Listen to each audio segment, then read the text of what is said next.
नमस्ते। दांत निकलने के इस सफर को समझने के लिए तैयार की गई हमारी आज की इस खास चर्चा में आपका बहुत बहुत स्वागत है। अगर आप नए माता पिता हैं, दुनिया भर में फैले हमारे बेहतरीन नैनी समुदाय का हिस्सा हैं, या फिर नैनी की ट्रेनिंग ले रहे हैं, तो यकीन मानिए ये सुकून देने वाली गाइड आपके बहुत काम आने वाली है। देखिए, बच्चों का बड़ा होना किसी जादू जैसा लगता है ना? लेकिन इस सफर में कई ऐसे मोड़ आते हैं जो बच्चों के साथ साथ हमारी भी अच्छी खासी परीक्षा ले लेते हैं। आज हम हेमराज खारू जी की किताब from home to the world a nanny's tale के एक बहुत ही प्यारे अध्याय के जरिए इस पूरी प्रक्रिया को समझेंगे। तो चलिए बिना किसी देरी के शुरू करते हैं। अब सबसे बड़ा सवाल, क्या आपका हंसता खेलता बच्चा अचानक चिड़चिड़ा हो गया है? जो बच्चा कल तक खुशी से खेल रहा था, वो अचानक से बिना बात के क्यों रोने लगता है? जब एक नन्हा सा बच्चा अपनी तकलीफ बोलकर नहीं बता पाता ना, तो उसका ये चिड़चिड़ापन सच में घर के हर इंसान को टेंशन में डाल देता है।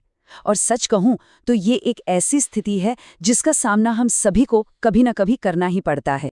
तो आइए बात करते हैं इस नई चुनौती की, यानी नन्हे दांत बड़ी परेशानी। चलिए मैं आपको एक कहानी सुनाती हूँ। मिलिए हमारे नन्हे ईशान और उसकी बहुत ही समझदार नैनी प्रिया से। ईशान अभी हाल ही में बुखार से ठीक हुआ ही था कि अचानक उसका व्यवहार फिर से बदलने लगा। श्रीमती घारू, जो कि ईशान की माँ हैं, उनकी घबराहट बिल्कुल जायज थी। उन्होंने कहा, प्रिया, ये क्या हो रहा है? ये हर समय इतना असहज क्यों लग रहा है? जाहिर है, जब बच्चा लगातार रोए, अपनी छोटी छोटी मुट्ठियों को चबाने की कोशिश करे और उसकी नींद उड़ जाए, तो किसी भी माँ को चिंता होगी। जब कोई भी तरकीब काम नहीं आती, तब एक गहरी लाचारी महसूस होना बिल्कुल तय है। और यहीं पर एक प्रशिक्षित नैनी का अनुभव सबसे ज्यादा काम आता है। तो सबसे पहले बात करते हैं दांत निकलने के मुख्य लक्षणों के बारे में। ईशान की परेशानी देखकर प्रिया तुरंत समझ गई थी कि ये सब उसके पहले दांत के आने की वजह से हो रहा है। ईशान उस समय लगभग 6 महीने का था। देखिए, किसी भी बच्चे के दांत निकलने के कुछ एकदम साफ लक्षण होते हैं, जैसे बहुत ज्यादा लार टपकना, हर चीज को उठाकर सीधे मुंह में डालना और चबाना, बेवजह रोना, रात को बार बार नींद टूटना, ठीक से दूध न पीना और मसूड़ों का लाल या सूज जाना।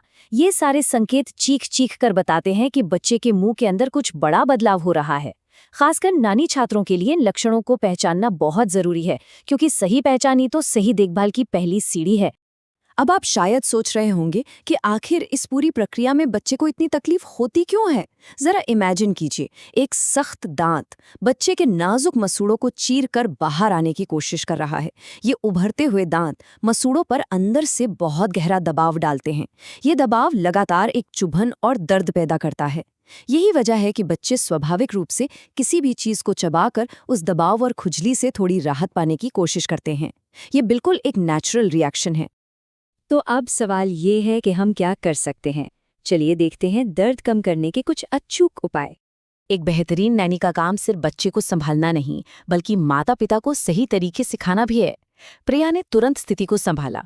सबसे पहला और असरदार उपाय है कोल्ड थेरेपी। प्रिया ने फ्रीजर से एक ठंडा सिलिकॉन रिंग निकाला और ईशान को दे दिया। जैसे ही ईशान ने उसे चबाया, उसकी आंखों में वो सुकून साफ दिख रहा था। होता क्या है ना, ठंडक मसूड़ों को कुछ समय के लिए सुन्न कर देती है, जिससे दर्द और सूजन दोनों झट से कम हो जाते हैं। लेकिन हाँ, एक बात का हमेशा ध्यान रखें, रिंग सिर्फ ठंडा होना चाहिए, बर्फ की तरह एकदम जमा हुआ नहीं, वरना ये बच्चे के नाजुक मसूड़ों को फायदे की जगह नुकसान पहुंचा सकता है। इस दौरान बच्चों के हाथ में जो कुछ भी आता है वो उसे चबाने लगते हैं, चाहे वो कंबल का कोना हो, अपनी उंगलियां हो, या यहाँ तक कि आपकी उंगलियां। प्रिया ने ईशान को एक सुरक्षित, नरम और बीपीए मुक्त सिलिकॉन का खिलौना दिया। आपको हमेशा ये ध्यान रखना है कि बच्चों को चबाने के लिए हमेशा सुरक्षित खिलौने ही दें। उन्हें कठोर प्लास्टिक या ऐसी किसी भी चीज से दूर रखें जिनसे उनके मसूड़ों में चोट लगने का जरा सा भी खतरा हो। अब मैं आपको जो तकनीक बताने जा रही हूँ वो शायद सबसे आसान और सबसे ज्यादा काम की है, हल्की मालिश। इसके 3 आसान स्टेप्स हैं। सबसे पहले अपने हाथ बहुत ही अच्छी तरह से साबुन से धो लें। फिर अपनी साफ उंगली से बच्चे के सूजे हुए मसूड़ों पर बहुत ही हल्के हल्के मालिश करें। आप यकीन नहीं मानेंगे, लेकिन ये हल्का दबाव मसूड़ों के अंदर से आ रहे दर्द को काफी हद तक शांत कर देता है। जैसे ही प्रिया ने ये किया, ईशान ने खुशी से एक प्यारी सी आवाज निकाली, क्योंकि ये मालिश सच में जादू की तरह काम करती है। अच्छा, दांत निकलने के दौरान एक और बड़ी प्रॉब्लम होती है, लगातार लार का टपकना। अगर इसे ऐसे ही छोड़ दिया जाए ना तो बच्चे की ठुड्डी और गले के आसपास लाल चकत्ते यानी रैश हो सकते हैं जो बहुत दर्द करते हैं। प्रिया ने इस बात का भी खास ख्याल रखा। वो हमेशा एक मुलायम सूती कपड़ा अपने पास रखती थी और ईशान का मुंह बार बार पोंछती रहती थी। गीले बिप को तुरंत बदल देना सुनने में तो बहुत छोटी सी आदत लगती है, लेकिन ये बच्चे को एक बहुत बड़ी और बेवजह की तकलीफ से बचा लेती है। और आपको पता है, कभी कभी दवा या किसी भी खिलौने से ज्यादा असरदार होता है आपका स्पर्श और प्यार। प्रिया ने ईशान को गले लगाया, उसे ढेर सारा प्यार किया और उसे हल्का सा गुदगुदाया भी। और पता है क्या हुआ? कई घंटों के रोने और चिड़चिड़ेपन के बाद उस कमरे में ईशान की हंसी फिर से गूंज उठी। प्यार और खेल बच्चे का ध्यान उस दर्द से भटकाने का सबसे बेहतरीन तरीका है। जब कोई बच्चा दर्द में होता है ना, तो उसे सबसे ज्यादा आपके अपनेपन और उस सुरक्षा के एहसास की जरूरत होती है। अब एक बहुत ही जरूरी सवाल पर आते हैं, आखिर डॉक्टर के पास कब जाएं? इन सब के बीच श्रीमती घारू के मन में एक बहुत ही जायज डर था कि कहीं ईशान का बुखार वापस ना आ जाए। एक देखभाल करने वाले के तौर पर हमें ये जानना बेहद जरूरी है कि लिमिट्स क्या हैं। देखिए, दांत निकलने पर थोड़ा बहुत चिड़चिड़ा होना, हल्का सा शरीर गर्म होना या नींद ना आना बिल्कुल नॉर्मल है। लेकिन ध्यान दें, दांत निकलने से कभी भी बहुत तेज बुखार या गंभीर दस्त नहीं होते हैं। अगर आपको ऐसे लक्षण दिखाई दें तो समझ जाइए कि ये दांत निकलने की वजह से नहीं, बल्कि किसी इन्फेक्शन का संकेत है। बच्चे कई बार नीचे से गंदी चीजें उठा के मुंह में डाल लेते हैं, जिससे ये इन्फेक्शन हो जाता है। तो आखिर वो कौन सा तापमान है जब हमें तुरंत सतर्क हो जाना चाहिए?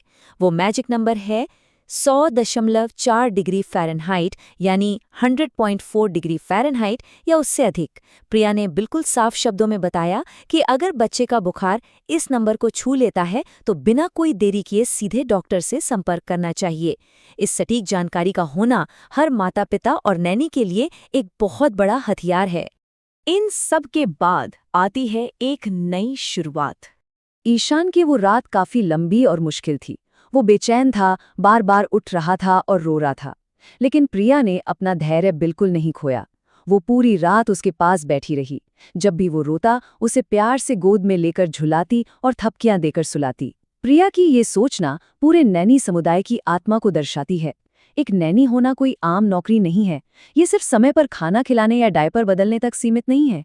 ये एक नन्ही सी जान की हर अनकही जरूरत को समझने, उसे प्यार देने और हर मुश्किल मोड़ पर उसे आराम पहुंचाने के बारे में है। एक बच्चे के साथ भरोसे का ये रिश्ता ऐसी ही रातों में जागकर और धैर्य रखकर बनता है। और आखिरकार वो लंबी रात बीत गई। अगली सुबह जब सूरज निकला तो ईशान का चिड़चिड़ापन काफी हद तक शांत हो चुका था।